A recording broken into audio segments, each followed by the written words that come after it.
আসসালামু আলাইকুম। আশা করি যে যেখানে আছেন সবাই ভালো আছেন, সুস্থ আছেন। আলহামদুলিল্লাহ, আল্লাহ পাকের রহমতে আমরাও সবাই ভালো আছি, সুস্থ আছি। আমার মা মারা গেছে, সবাই শুনছেন। তো আজকে হলো 5 দিন। তো আমার মাকে 27 তারিখে মাগরিবের পর হসপিটালে নেওয়া হয়েছে, আর 28 তারিখে ফজরের পর পর আমার মা মারা গেছে। সবাই আমার মার আত্মার মাগফিরাত কামনা করবেন, সবাই দোয়া করবেন। সমস্ত যত মুদ্দার আছে সমস্ত মুদ্দার যেন আল্লাহ পাক জান্নাতবাসী করে, কবরের গুনাহ থেকে মাফ করে। কারণ একমাত্র আল্লাহ পাকই জানে কে পাপ করছে, কে নেক করছে। আল্লাহ পাক যেন সবাইকে জান্নাতবাসী বানায়, এই দোয়াই করবেন। আর মা সারা দুনিয়াতে যার মা না আছে, যার বাবা না আছে, সেই বুঝেন যে বাবা মা ছাড়া কত কত কষ্ট পৃথিবীর বুকে।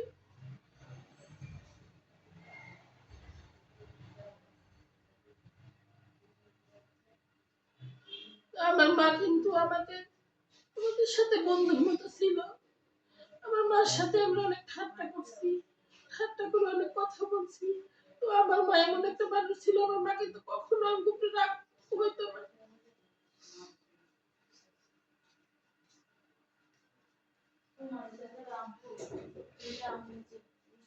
তো যাই হোক, আজকে 5 দিন পরে আপনাদের মাঝে আসলাম।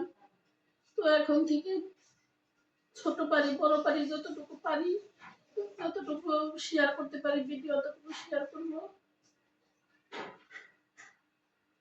কারণ বুঝেনি তো, একটা মানুষ মারা গেছে, এই শোকটা তো আর 4 দিনে 5 দিনে চলে যায় না। তো যাই হোক, আমি যতটুকু পারবো আমি আপনাদের মাঝে শেয়ার করব। আজকে 4 দিন পরে 5 দিনের মাথায় আসলাম। কারণ আমার চ্যানেলটা খুবই ছোট, আর আমার চ্যানেলটা নতুন। কারণ আমার চ্যানেলটা যদি সমস্যা হয়, এই জন্য আমি আর কি আজকে ক্যামেরার সামনে বসলাম, তা না হলে আজকে আমি বসতাম না। আর আমারও শরীরের অবস্থা খুবই খারাপ, সবাই দোয়া করবেন। আল্লাহ যেন সবাইকে ভালো রাখে, সুস্থ রাখে। আর আমার স্বাস্থ্য ভাইয়ের ছেলেরও অবস্থা খুবই খারাপ, অনেকটা পরিমাণ অসুস্থ। ওর জন্য সবাই দোয়া করবেন। কারণ সবকিছু মিলিয়ে না আমরা একটা অন্যরকম একটা পরিবেশের ভিতরে আছি। তো এই জন্য কোনো দিকটা কোনো কিছু আমরা শান্তি পেতেছি না।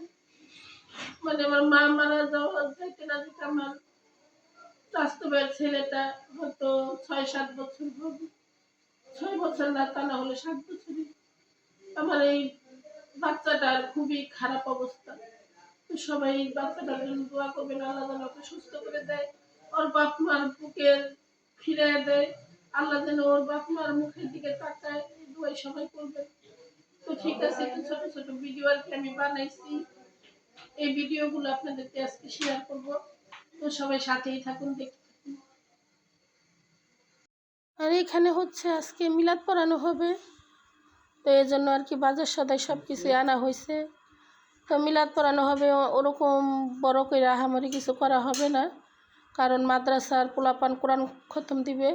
তো এর জন্য আর কি ওই বাচ্চাদেরকে খাওয়ানো হবে, এই আর কি। আর ফকির মিসকিন খাওয়ানো হবে। আর মসজিদে থেকে আর কি মিলাদ পড়ানো হবে। তো সবাইকে, আমাদের আত্মীয় স্বজন সবাইকে মিলাদের দাওয়াত দেওয়া হয়েছে। তো আমরা মসজিদে মিলাদ পড়িয়ে দিব আর কি। বাসায় ওরকমভাবে কিছু করলাম না, কারণ আর এরপরের থেকে যখন আর কি করব, যার যখন মনে চায় করব, তখন আমরা মসজিদে বা মাদ্রাসায় কিছু ধরে দিয়ে দিব। কারণ এখন ঘরে এগুলা করার কোনো নিয়ম নাই, এগুলো আরও ঘরে করলে আরও গুনাহ। কারণ যা শুনছি আর কি, যতটুকু জানি অতটুকু বললাম। তো আপনারা যদি কেউ জানেন তাহলে বলবেন।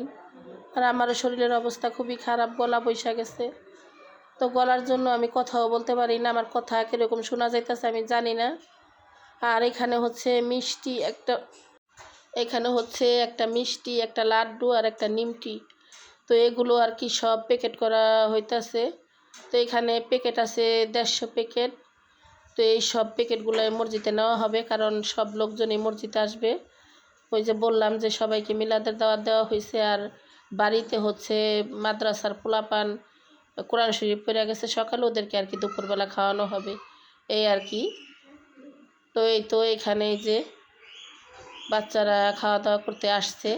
তো সকালে এই কোরআন শরীফ পড়ে গেছে, এখন বাচ্চারা আর কি বসে খাওয়া দাওয়া করবে।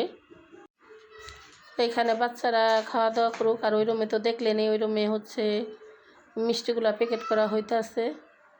তো আমার আজকের ভিডিওটা আপনাদের কাছে কেমন লাগলো কমেন্ট বক্সে জানাবেন। সবাই ভালো থাকবেন, সুস্থ থাকবেন। আবার দেখা হবে আগামী ভিডিওতে। আজকের মতন এই পর্যন্তই।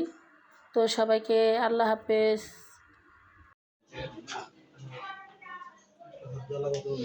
ওই প্লেটটা দাও, মাংস বাইট করে দিও। লাড়া ঝাড়া দিতে পারি, মাংস পড়ছে কিনা পড়ছে কইতে পারি না।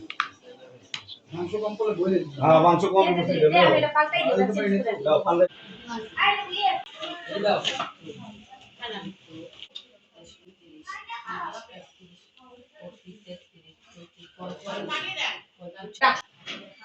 বিলাই